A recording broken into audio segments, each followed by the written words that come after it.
दिलों को काबू करना, महफिलों में समा बांधना जानता है, मेरा महबूब उर्दू बोलना जानता है।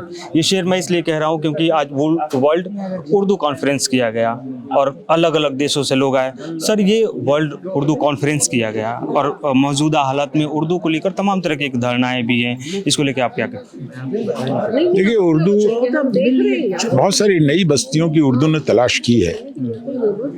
मैं न्यू जर्सी में था तो वहाँ तकरीबन 15 ऐसे उर्दू के पेपर थे, रोजनामा जो छपता था वहाँ। 10 के आसपास शिकागो से निकलता है। इसी तरह से 2-4 मैंने मैरीलैंड में भी देखा और मैंने वहाँ भी देखा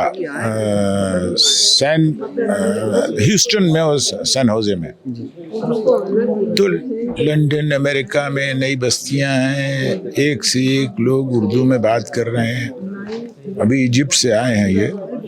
इजिप्ट में वहाँ की यूनिवर्सिटी के अंदर उर्दू का बड़ा खिलता हुआ डिपार्टमेंट है। तेहरान यूनिवर्सिटी में उर्दू का डिपार्टमेंट एक ज़बरदस्त डिपार्टमेंट है जो बहुत दिनों का नहीं है, इधर ही है।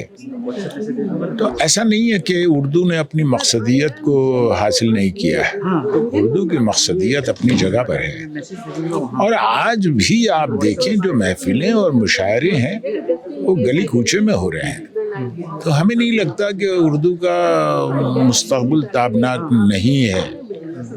मैं और तो कुछ नहीं कहूँगा। मुशायरों ने, मतलब ये कहा जाए कि मुशायरों ने उर्दू को एक और अलग बुलंदी दी। बिल्कुल, और लोगों की दिलचस्पी।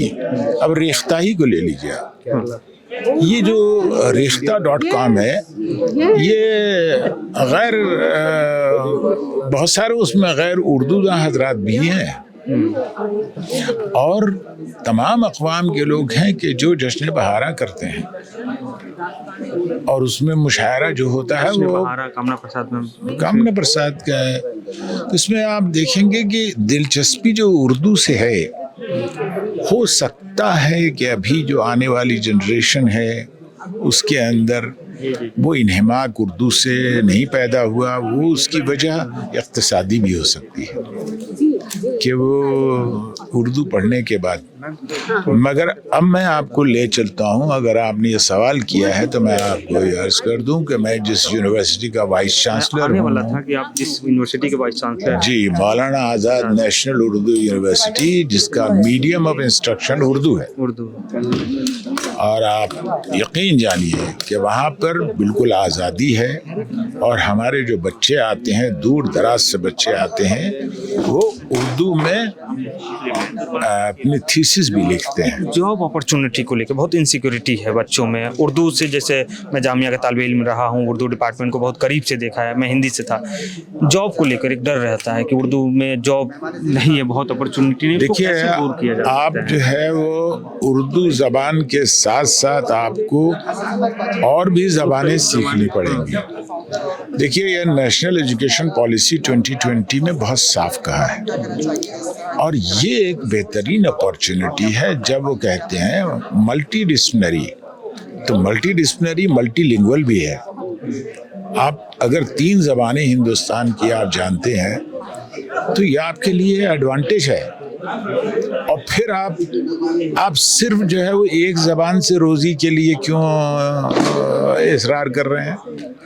क्यों अंग्रेज़ी क्या नहीं पढ़ सकते उर्दू सीखने के बाद? और उर्दू और अंग्रेज़ी का तो बड़ा खूबसूरत इम्तिज़ाज है, तो एक लजीज ज़ुबान बन जाता है। मैं यही कह रहा हूँ कि आप अपनी ज़बान में सोचिए, मगर ऐसा नहीं है कि आप दूसरी ज़बानें। और आज जो आपके पास मशीनें हाथों में हैं आपके, ये मशीनें, आप इनके अंदर सारी ज़बानें मौजूद हैं।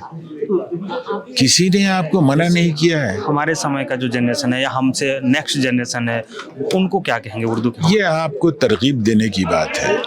कुछ हमारी भी कमज़ोरियां हैं, उनको हमें देखना पड़ेगा। वो कमज़ोरियां हमारी ये हैं कि हमने अपने बच्चों को ये नहीं कहा कि तुम किसी हालत में भी उर्दू सीखो।